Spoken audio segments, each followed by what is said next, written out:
Indian communist party പിളർന്ന് communist party of India Marxist രൂപീകരിച്ച സാഹചര്യത്തെക്കുറിച്ചാണ് കഴിഞ്ഞ ഞായറാഴ്ച നമ്മൾ ഇതേ സമയത്ത് ചർച്ച ചെയ്തത്. അന്ന് പാർട്ടിയുടെ വിജയവാഡ കോൺഗ്രസ് വരെയുള്ള കാര്യങ്ങളാണ് പറഞ്ഞത്.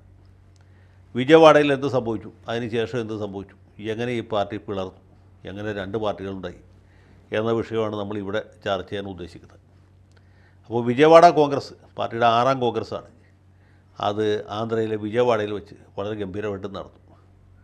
1961 ഏപ്രിൽ 6 മുതൽ 12 വരെയായിരുന്നു ഈ കോൺഗ്രസ് നടന്നത്.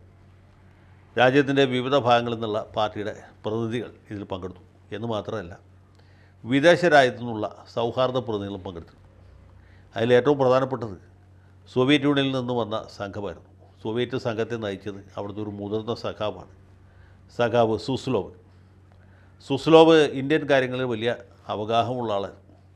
സ്റ്റാലിൻ്റെ സമയത്തും സ്റ്റാലിൻ്റെ കാലശേഷമൊക്കെ ഇന്ത്യൻ കമ്മ്യൂണിസ്റ്റ് പാർട്ടിയുടെ കാര്യങ്ങളൊക്കെ തീരുമാനിച്ചിരുന്നത് സുസ്ലോവാണ്. ഇവിടെ എന്തെങ്കിലും അഭിപ്രായ വ്യത്യാസം ഉണ്ടപ്പോൾ നേതാക്കന്മാരവിടെ പോയി ഇദ്ദേഹത്തെ കണ്ട് സംസാരിക്കും. പുള്ളി കൃത്യമായിട്ടുള്ള ഒരു സ്റ്റാൻഡ് എടുക്കും, അത് പാർട്ടി ഇവിടെ ഒന്ന് നടപ്പാക്കും. അങ്ങനെയായിരുന്നു. അപ്പോൾ ഈ സുസ്ലോവ് നേരിട്ട് വന്നതെന്ന് വെച്ചാൽ ഇന്ത്യൻ കമ്മ്യൂണിസ്റ്റ് പാർട്ടി ഒരുപക്ഷെ ഈ സമ്മേളനത്തോട് ഈ കോൺഗ്രസ്സോട് പിളർന്നു പോകും എന്ന ഒരു ഭയം സോവിയറ്റ് യൂണിയനിലുണ്ടായിരുന്നു. അതുമാത്രമല്ല, അന്തർദേശീയ സാഹചര്യങ്ങളിൽ വലിയ മാറ്റം വന്നിരുന്നു. സ്റ്റാലിൻ്റെ മരണശേഷം ക്രൂഷ്ചേവ് സ്റ്റാലിനെ തള്ളിപ്പറയുകയും കൂടി ചെയ്തതോടുകൂടി ജനകീയ ചൈന ഈ സോവിയറ്റ് കമ്മ്യൂണിസ്റ്റ് പാർട്ടിയുടെ നേതൃത്വം അംഗീകരിക്കാൻ കൂട്ടാക്കാത്ത ഒരു സാഹചര്യമുണ്ട്. ചൈനയിലെ മാവോ സേതുങ്ങിനും ചൗലായിക്കും തോന്നി ഞങ്ങൾ തന്നെ ഇവിടുത്തെ വലിയ നേതാക്കന്മാരാണല്ലോ, ഇനി കുറച്ചാൾ ഇവർ നമ്മളെ അംഗീകരിക്കട്ടെ. സ്റ്റാലിനുള്ള കാലത്ത് സോവിയറ്റ് കമ്മ്യൂണിസ്റ്റ് പാർട്ടിയെ പിന്തുണച്ചു, അല്ലെങ്കിൽ അവരെ അംഗീകരിച്ചു, അവരുടെ കൽപ്പനകൾ അതേപടി അനുസരിച്ചു. ഇനി അത് പറ്റില്ല, ഇനി വേണമെങ്കിൽ നമ്മുടെ കൽപ്പന അവരനുസരിക്കട്ടെ എന്ന രീതിയിലുള്ളൊരു ചിന്താഗതി ചൈനയിൽ വളർന്നു വന്നിരുന്നു. അപ്പോൾ ഇവിടുത്തെ നേതാക്കന്മാരുടെ ഇടയിൽ ഇതേ പ്രശ്നം തന്നെ ഉണ്ടായി. സായുധ സമരത്തിലൂടെ ഇന്ത്യയെ ഉടനെ മോചിപ്പിക്കണം എന്ന് താല്പര്യമുള്ള ആളുകൾ സർവശ്രീ സുന്ദരയ്യ, രണദിവെ, ബസവ പുന്നയ്യ, ഹർകിഷൻ സിംഗ് സുർജിത്ത്, ജ്യോതി ബസു മുതലായ ആളുകൾ, സഖാവി AKG കൂടുതലുണ്ട്. ഇവരൊക്കെ ചൈനയുടെ ഭാഗത്തേക്ക് ചാഞ്ഞു. നേരെ മറിച്ച് ജനകീയ ജനാധിപത്യമോ അല്ലെങ്കിൽ സായുധ സമരമൊന്നും ഇന്ത്യയിൽ നടക്കുകയില്ല എന്നറിയാവുന്ന ആളുകൾ, അല്ലെങ്കിൽ അത് അംഗീകരിക്കാൻ ധൈര്യം വന്ന ആളുകൾ, അവർ മറുഭാഗത്ത് സോവിയറ്റ് യൂണിയനെ തന്നെ പിന്തുണച്ചുകൊണ്ട് തുടർന്നു. അതിൻ്റെ പ്രധാനപ്പെട്ട ആൾ ഡാങ്കെ, രാജേശ്വർ റാവു, അച്യുതമേനോൻ, അങ്ങനെ ഭവാനി സെൻ, വേറെ പല നേതാക്കന്മാരുണ്ടായിരുന്നു. അപ്പോൾ ഇങ്ങനെ ഒരു സാഹചര്യം പാർട്ടിക്കകത്തുണ്ടായിരുന്നു. ഈ സാഹചര്യത്തിൽ പാർട്ടി വിജയവാഡയിൽ വെച്ച് രണ്ടാവും എന്ന് എല്ലാവരും ഭയപ്പെട്ടു. മാത്രമല്ല, പാർട്ടിക്ക് കൃത്യമായ ഒരു നയപരിപാടിയോ അല്ലെങ്കിൽ രാഷ്ട്രീയ പ്രമേയമോ അവതരിപ്പിക്കാൻ പോലും പറ്റിയില്ല. ഔദ്യോഗിക പ്രമേയം പാർട്ടി ജനറൽ സെക്രട്ടറി സഖാവ് അജയ് ഘോഷ് അവതരിപ്പിച്ചു. അതിന് ബദൽ പ്രമേയം രണദിവെ അവിടെ അവതരിപ്പിച്ചു. അവിടെ കൊണ്ട് കഴിഞ്ഞില്ല. ഇത് രണ്ടും അല്ലാത്ത മൂന്നാമതൊരു പ്രമേയം സ്വന്തം നിലയ്ക്ക് സഖാവ് നമ്പൂരിപ്പാടും അവതരിപ്പിച്ചു. ഇത് രണ്ടും ചർച്ച ചെയ്ത് പാസ്സാക്കാൻ പറ്റിയില്ല. ഔദ്യോഗിക രേഖ അംഗീകരിക്കാൻ ചെയ്തില്ല, തള്ളിക്കളയും ചെയ്തില്ല. ഭയങ്കര അഭിപ്രായ വ്യത്യാസം. പിന്നെ സുസ്ലോവ് അവിടെ ഉണ്ടായിരുന്നുകൊണ്ട് പുള്ളി ഒരു വിധത്തിൽ ഈ നേതാക്കന്മാരെയൊക്കെ ക്ലിപ്പിട്ട് പിടിച്ച് പാർട്ടി പിളരാതെ തൽക്കാലത്തേക്ക് രക്ഷപ്പെട്ടു. രാഷ്ട്രീയ പ്രമേയം എന്ന് വെച്ചാൽ അജയ് ഘോഷ് നടത്തിയ പ്രസംഗം രാഷ്ട്രീയ പ്രമേയമായിട്ട് അംഗീകരിച്ചു. അതിൽ മറ്റവരുടെ ചില കൂട്ടിച്ചേർക്കലും കൂടി ഉൾപ്പെടുത്തി. അപ്പോൾ അങ്ങനെ ഒരു വിധത്തിൽ നേതാക്കന്മാരെ വിജയവാഡയിൽ നിന്ന് പിരിഞ്ഞുപോയി. അതിൻ്റെ പുറകെ പാർലമെൻറ്റ് തെരഞ്ഞെടുപ്പ് വന്നു. പാർലമെൻറ്റ് തെരഞ്ഞെടുപ്പിൽ ഇന്ത്യൻ കമ്മ്യൂണിസ്റ്റ് പാർട്ടി ഒറ്റക്കെട്ടായിട്ട് നേരിട്ടു 31 മെമ്പർമാരോട് കൂടിയിട്ട് ലോക്സഭയിലെ ഏറ്റവും വലിയ പ്രതിപക്ഷ പാർട്ടിയായിട്ട് അന്നത്തെ കമ്മ്യൂണിസ്റ്റ് പാർട്ടി മാറി. അപ്പോൾ ഈ പാർലമെൻറ്റ് തെരഞ്ഞെടുപ്പിന് മുമ്പ് വളരെ ദുഃഖകരമായ ഒരു സംഭവം ഉണ്ടായി. അതെന്താ വെച്ചാൽ 1962 ജനുവരി 13 സഖാവ് അജയ് ഘോഷ് ദിവംഗതനായി. അദ്ദേഹം നേരത്തെ തന്നെ ഹൃദ്രോഗിയായിരുന്നു. പാർട്ടിക്കകത്തുള്ള ഈ ചേരിതിരിവുകളും പരസ്പരമുള്ള കുതികാല് വെട്ടും എല്ലാം കൂടി ആയി കഴിഞ്ഞപ്പോൾ അദ്ദേഹത്തിൻ്റെ ഹൃദയം നിന്നുപോയി എന്നുള്ളതാണ് സത്യം. അദ്ദേഹം ജീവിച്ചിരുന്നെങ്കിൽ ഒരു പക്ഷേ പിളർപ്പ് ഒഴിവാകുകയോ അല്ലെങ്കിൽ പിളർപ്പ് നീണ്ടുപോവുകയോ ചെയ്യുമായിരുന്നു. ഏതായാലും അജയ് ഘോഷിൻ്റെ അകാല ചരമവും പാർട്ടിയെ വല്ലാതെ ബാധിച്ചു എന്നുള്ളതാണ് സത്യം. അജയ് ഘോഷ് മരിച്ച വേക്കൻസിയിൽ ആരാവും അടുത്ത ജനറൽ സെക്രട്ടറി എന്നുള്ളതിനെക്കുറിച്ച് പല തർക്കങ്ങളും വന്നു. പാർട്ടി ജനറൽ സെക്രട്ടറി സ്ഥാനത്തേക്ക് പ്രധാനമായിട്ട് ഉയർന്നു പേര് EMS നമ്പൂരിപ്പാടിൻ്റെയാണ്. അപ്പോൾ ഒരു പാർട്ടി ചെയർമാനായിട്ട് ഡാങ്കെ നിയമിച്ചു. നമ്പൂരിപ്പാടിൻ്റെ നിലനിൽപ്പ് കുറച്ച് കുഴപ്പത്തിലാണ്. കാരണം എന്താ വെച്ചാൽ പുള്ളിക്ക് സാർവദേശീയ ലൈൻ സോവിയറ്റ് യൂണിയനോടാണ് ചായ്വ്. പക്ഷേ ആഭ്യന്തരമായിട്ട് ഈ CPM-നോടാണ് ചായ്വ്, അതായത് പിളർപ്പന്മാരോടാണ്, സായുധ സമരക്കാരോടാണ് ചായ്വ്. അദ്ദേഹത്തിന് ഡാങ്കയുമായിട്ട് ഒരു തരത്തിൽ പൊരുത്തപ്പെട്ടു പോകാൻ കഴിയുമായിരുന്നില്ല. ഒരു നാഴിയിൽ വേറൊരു നാഴി പോകില്ല എന്നുള്ളതിൻ്റെ കാരണം. അപ്പോൾ ആശയപരമായിട്ട് CPI-യോടും ആശയപരമായിട്ട് CPM-നോടുമായിരുന്നു ചായ്വ്. പുള്ളി ഇങ്ങനെ കയ്യാലപ്പുറത്ത് തേങ്ങ പോലെ തുടർന്നു. അങ്ങനെ ഇരിക്കുമ്പോഴാണ് അടുത്ത അപകടം സംഭവിക്കുന്നത്. ചൈനയും ഇന്ത്യയും തമ്മിൽ യുദ്ധം ആരംഭിക്കും 1962 സെപ്റ്റംബർ. അതുകൊണ്ട് സംഗതി വളരെ ഡേഞ്ചറസായി. കമ്മ്യൂണിസ്റ്റുകാരെ കണ്ടു ഞാൻ ആൾക്കാർ ഓടിച്ചിട്ട് തല്ലുന്ന അവസ്ഥ. കമ്മ്യൂണിസ്റ്റുകാർ ചൈന ചാരന്മാരാണ് എന്ന പ്രചരണം അങ്ങ് ലഡാക്ക് മുതൽക്ക് കന്യാകുമാരി വരെ പടർന്നു പിടിച്ചു. ഗുജറാത്ത് തൊട്ട് അരുണാചൽ പ്രദേശ് വരെ. അപ്പോൾ കമ്മ്യൂണിസ്റ്റുകാരെ അഞ്ചാം പത്തികളാണ്, ഇവർ ചൈന ചാരന്മാരാണ്, ഇവരെ കാണുന്നിടത്ത് വെച്ച് തല്ലണം എന്ന് ജനങ്ങൾ തീരുമാനിച്ചു. പാർട്ടി ഓഫീസുകളൊക്കെ അടിച്ച് തകർക്കുന്ന സാഹചര്യമുണ്ട്. സഖാക്കളെ പലരും കയ്യേറ്റം ചെയ്തു. അപ്പോൾ ഇങ്ങനൊരു സാഹചര്യത്തിൽ പാർട്ടിയുടെ ഒരു ലൈൻ എടുക്കണമല്ലോ. പാർട്ടിയെ ഉടനെ തന്നെ അടിയന്തര മീറ്റിംഗ് വിളിച്ചു കൂട്ടി. മീറ്റിംഗ് വിളിച്ചപ്പോൾ ഡാങ്ക പറഞ്ഞു, ഇത് ചൈന ഇന്ത്യ ആക്രമിച്ചിരിക്കുകയാണ്, ചൈനയുടെ ആക്രമണമാണ്, നമ്മൾ ഇതിനോട് ഒരു കാരണവശാലും പൊരുത്തപ്പെടാൻ പറ്റുകയില്ല, രാജ്യത്തിൻ്റെ അഖണ്ഡതയും പരമാധികാരവും വളരെ പ്രധാനമാണ്. അത് ഇസൻ്റെ അഹമ്മദ്, MN ഗോവിന്ദൻ നായർ മുതലായ ആൾക്കാരൊക്കെ അദ്ദേഹത്തോട് ചോദിച്ചു. പക്ഷേ ഈ പാർട്ടിയിലെ അതിവിപ്ലവകാരികളുടെ ചില നേതാക്കന്മാർ, പ്രത്യേകിച്ച് ജ്യോതി ബസു, ഹർകൃഷ്ണൻ സിംഗ് സുർജിത്ത്, അതുപോലെ സുന്ദരയ്യ, ഈ വിഭാഗത്തിൽപ്പെട്ട ആളുകൾ പറഞ്ഞ അങ്ങനെയൊന്നുമല്ല, ഇന്ത്യ ചൈനയാണ് ആക്രമിച്ചിട്ടുള്ളത്, ചൈന ഇന്ത്യ ആക്രമിച്ചില്ല, ആക്രമിക്കുകയില്ല. കാരണം ഒരു സോഷ്യലിസ്റ്റ് രാജ്യം ഒരിക്കലും അതിൻ്റെ അയൽ രാജ്യത്തെ ആക്രമിക്കില്ല. അതുകൊണ്ട് ഇത് ശുദ്ധ കളവാണ്, അസംബന്ധമാണ്, നമ്മൾ ചൈനയുടെ കൂടെയാണ് നിൽക്കേണ്ടത് എന്ന് തീരുമാനമായി. അവസാനം പാർട്ടി ഏതാണ്ട് പിളരുന്ന ഘട്ടത്തിലേക്ക് പോയി. ആ സമയത്ത് കമ്മിറ്റി വിളിച്ചു. വീണ്ടും ചർച്ചയിൽ ഇത് വിഷയമായി. നമ്പൂരിപ്പാട് ആണ് ജനറൽ സെക്രട്ടറി. അദ്ദേഹം പത്രക്കാർ ചോദിച്ചപ്പോൾ പറഞ്ഞു, എന്താണ് പാർട്ടിയുടെ നിലപാട്? നമ്പൂരിപ്പാട് അല്പസ്വല്പം വിക്കലോട് പറഞ്ഞു, ചൈനയുടെ എന്നും ഇന്ത്യയുടെ എന്നും പറയുന്ന സ്ഥലത്തിന് വേണ്ടിയാണ് ഇപ്പോൾ യുദ്ധം നടക്കുന്നത്. ഇത് കേട്ടുകൊണ്ടാണ് ഡാങ്ക അകത്തുനിന്ന് വരുന്നത്. അത് നമ്പൂരിപ്പാട്ടെ ഇങ്ങോട്ട് മാറ്റി നിർത്തി. എന്നിട്ട് പറഞ്ഞു, അങ്ങനെയൊന്നുമല്ല, ഞാനാണ് ഈ പാർട്ടിയുടെ ചെയർമാൻ, ഇദ്ദേഹം പറയുന്നതല്ല നിങ്ങൾ കേൾക്കേണ്ടത്, ഞാൻ പറയുന്നതാണ്. ചൈന ഇന്ത്യയെ ആക്രമിച്ചിരിക്കുകയാണ്, ഞങ്ങൾ ഇന്ത്യ ഗവൺമെൻറ്റിൻ്റെ കൂടെയാണ് എന്ന് പറയുകയും പിന്നീട് ഡാങ്ക ഡൽഹിയിലെത്തി ജവഹർലാൽ നെഹ്റുവിനെ കണ്ട് ഇന്ത്യൻ കമ്മ്യൂണിസ്റ്റ് പാർട്ടിയുടെ പിന്തുണ അറിയിച്ചു. അതോടുകൂടി വേറൊരു പരിപാടി ചെയ്തു. ഈ ചൈനയോട് ആനുകൂല്യമുള്ള നേതാക്കന്മാരോടും പോലീസ് അറസ്റ്റ് ചെയ്തു, അവരൊക്കെ ജയിലിൽ കൊണ്ടുപോയി താമസിപ്പിച്ചു. അങ്ങനെ അത് വലിയൊരു സംഭവമായിട്ട് മാറി. കുറേ നേതാക്കന്മാർ ജയിലിൽ പോയി, കുറേ അനുയായികളും ജയിലിൽ പോയി. ഇതിൽ ആരൊക്കെയാണ് യഥാർത്ഥത്തിൽ ചൈനയെ പിന്തുണക്കുന്നത്, ആരൊക്കെയാണ് ചൈനയെ എതിർക്കുന്നത് എന്നുള്ളത് പോലീസുകാർക്ക് വലിയ തിട്ടമില്ലായിരുന്നു. അതുകൊണ്ട് വലിയ ഒരു ചൈന വിരുദ്ധനായിരുന്ന അച്ചോമെന്നും അറസ്റ്റ് ചെയ്യപ്പെട്ടു. അദ്ദേഹത്തിന് പോലീസിനോട് പറയാൻ പറ്റും, ഞാൻ യഥാർത്ഥത്തിൽ ചൈനയ്ക്കെതിരാണ്, നിങ്ങൾ എന്നെ അറസ്റ്റ് ചെയ്തത് തെറ്റാണ്. പുള്ളി മിണ്ടിയില്ല, മിണ്ടാതെ ജയിലിൽ പോയി കിടക്കും. അങ്ങനെയുള്ള തമാശകൾ ഇതിനിടയ്ക്കുണ്ടായി എന്ന് മാത്രമേ ഉള്ളൂ. ഏതായാലും ചൈനയുടെ ആക്രമണത്തോട് വേണ്ടിയിട്ട് പാർട്ടി പിളർന്നു എന്നുള്ള കാര്യം ഉറപ്പായി. പിന്നെ പിളർപ്പ് ഔപചാരികമാക്കേണ്ട ചെറിയ ഉത്തരവാദിത്തമേ ബാക്കിയുണ്ടായിരുന്നു.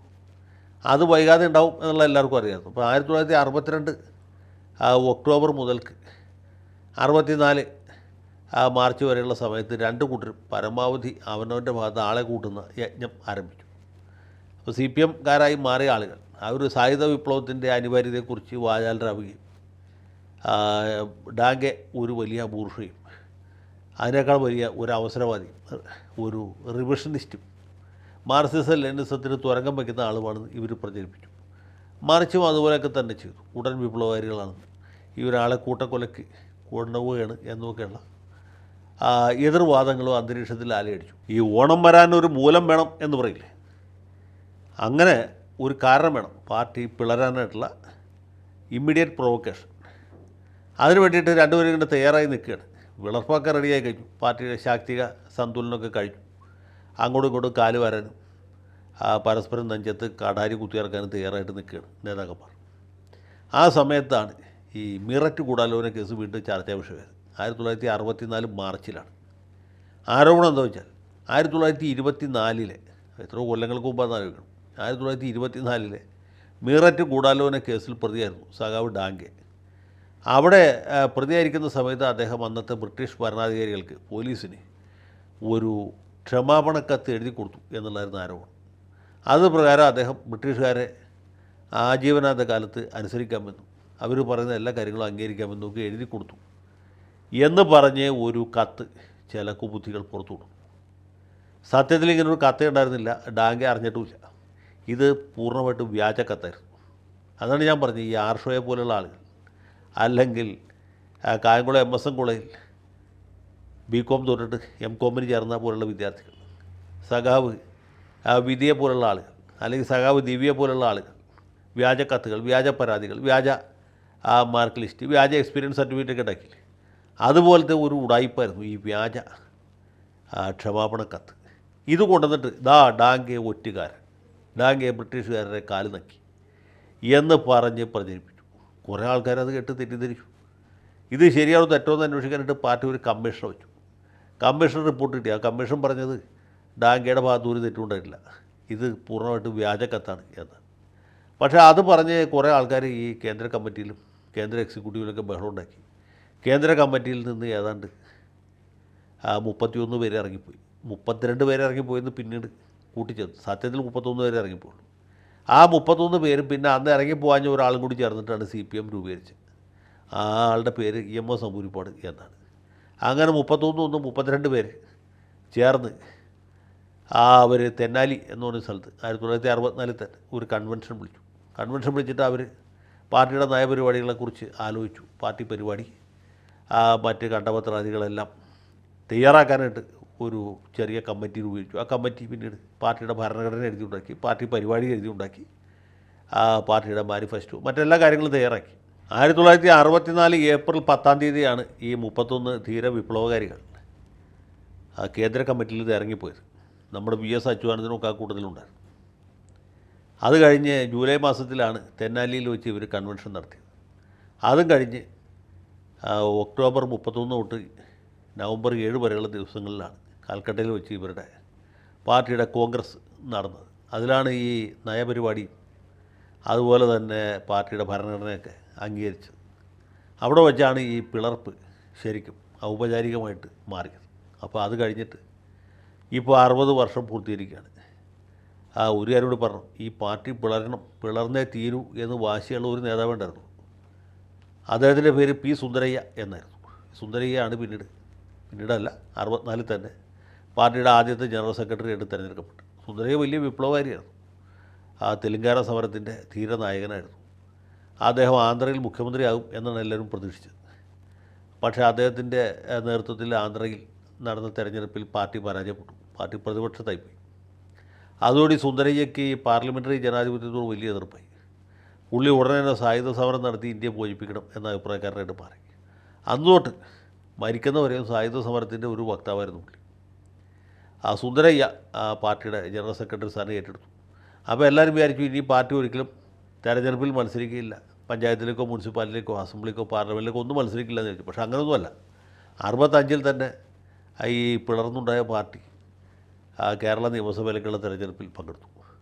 67 നമ്പൂതിരിപ്പാട് വീണ്ടും കേരളത്തിൻ്റെ മുഖ്യമന്ത്രിയായി. പാർട്ടിക്കാർ സ്ഥിരമായിട്ട് തെരഞ്ഞെടുപ്പിൽ മത്സരിക്കാൻ തുടങ്ങി. മത്സരിച്ചില്ലെങ്കിൽ പ്രയാസമാണ് എന്ന നിലയിലേക്ക് വന്നു. അങ്ങനെ പാർലമെൻ്ററി ജനാധിപത്യത്തെയും ഈ പാർട്ടി അംഗീകരിച്ചു. സായുധ വിപ്ലവം പിന്നെ സമയം പോലെ നടത്താം എന്ന് തീരുമാനിച്ചു. പുതിയ പാർട്ടി ഉണ്ടായി. പുതിയ പാർട്ടിക്ക് പുതിയ ചിഹ്നമുണ്ടായി. അതുവരെ അരിവാളും ധാന്യക്കതിരുമായിരുന്നു ചിഹ്നം. ഈ ധാന്യക്കതിരെടുത്ത് മാറ്റിയിട്ട് അരിവാളും ചുറ്റിക നക്ഷത്രമാക്കി. അങ്ങനെ പുതിയ ചിഹ്നം, പുതിയ പാർട്ടി ഓഫീസ് എല്ലാം പുറകെ ഉണ്ടായി. 1975 വരെ സുന്ദരയ്യ പാർട്ടിയുടെ ജനറൽ സെക്രട്ടറി ആയിട്ട് തുടർന്നു. ആ സമയത്താണ് അടിയന്തരാവസ്ഥ വരുന്നു. അടിയന്തരാവസ്ഥ കാലത്ത് പുള്ളി Indian communist party of India Marxist ഈ RSSും ജനസംഘവുമായിട്ട് സഹകരിക്കുന്ന ഒരു ഇതിലും അംഗീകരിക്കാൻ പറ്റിയില്ല എന്ന് പറഞ്ഞ് രാജിവെച്ച് പോവുകയാണ് ഉണ്ടായത്. അപ്പോൾ ഇങ്ങനെയാണ് നമ്മുടെ കൽബിൻ്റെ കൽബായ പാർട്ടി രണ്ടായി പിളർന്നത്. ആ പിളർന്നതിൻ്റെ കാരണക്കാർ അതാത് കാലത്തെ നേതാക്കന്മാരും അവരുടെ സ്ഥാപിത താല്പര്യം ഞാൻ പറയില്ല, അവരുടെ ഇഷ്ടാനിഷ്ടങ്ങളും അല്ലെങ്കിൽ അവർക്ക് ചില ആളുകളോട് പരസ്പരം കണ്ടുകൂടായ്മ സ്വാർത്ഥയുമൊക്കെയാണ്. ഏതായാലും അതിന് ശേഷം കമ്മ്യൂണിസ്റ്റ് പാർട്ടിക്കുണ്ടായ പുരോഗതി നമുക്ക് എല്ലാവർക്കും അറിയാവുന്നതാണ്. 3 സംസ്ഥാനങ്ങളിൽ മാത്രമായിട്ട് ഒതുങ്ങിപ്പോയി. ഇപ്പോൾ അവിടെയും ഇല്ലാത്ത അവസ്ഥ വന്നു. ഇപ്പോൾ മാർക്സിസം ലെനിനിസത്തിൻ്റെ സ്ഥാനത്ത് പിണറായിസം മരുമോനിസമായിട്ട് മാറി. അതൊക്കെ നമ്മുടെ കൺമുമ്പിൽ നടക്കുന്ന കാര്യങ്ങളാണ്, ഞാൻ പ്രത്യേകം പറയേണ്ട ആവശ്യമില്ല. അപ്പോൾ ഇങ്ങനെയാണ് മാത്തായി ഇന്ത്യൻ കമ്മ്യൂണിസ്റ്റ് പാർട്ടി പിളർന്നത്. ഒരു ഒറ്റ കാര്യത്തോട് പറഞ്ഞിട്ട് അവസാനിപ്പിക്കും. ഈ 1952 തൊട്ട് 62 വരെ അല്ലെ 64 വരെ ഇന്ത്യയിലെ ഏറ്റവും പ്രധാനപ്പെട്ട പ്രതിപക്ഷ പാർട്ടിയായിരുന്നു കമ്മ്യൂണിസ്റ്റ് പാർട്ടി. അതിനുശേഷം എന്ത് സംഭവിച്ചു എന്ന് ഞാൻ പറയേണ്ടതില്ലല്ലോ. കമ്മ്യൂണിസ്റ്റ് പാർട്ടി ഇങ്ങനെ 14 രാവ് കഴിഞ്ഞ നിലാവ് പോലെ ചൊടിച്ചു പോയി. നേരെ മറിച്ച് അന്നും ഒരു ശക്തിയല്ലാതിരുന്ന ഭാരതീയ ജനസംഘം RSS അങ്ങനെയുള്ള തീവ്ര വലതുപക്ഷം അവർ വളരെ ശക്തരാവുകയും ഇന്ത്യയുടെ ഭരണാധികാരം തന്നെ പിടിച്ചെടുക്കുകയും ചെയ്യുന്ന സാഹചര്യത്തിലേക്ക് എത്തി.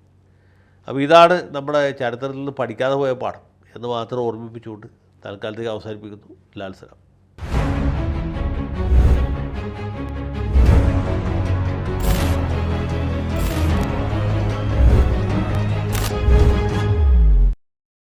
കൂടുതൽ വാർത്തകളും വിശേഷങ്ങളും നിങ്ങളിലേക്ക് എത്താൻ ABC മലയാളം സബ്സ്ക്രൈബ് ചെയ്യുക, ബെൽ ബട്ടണും അമർത്തുക.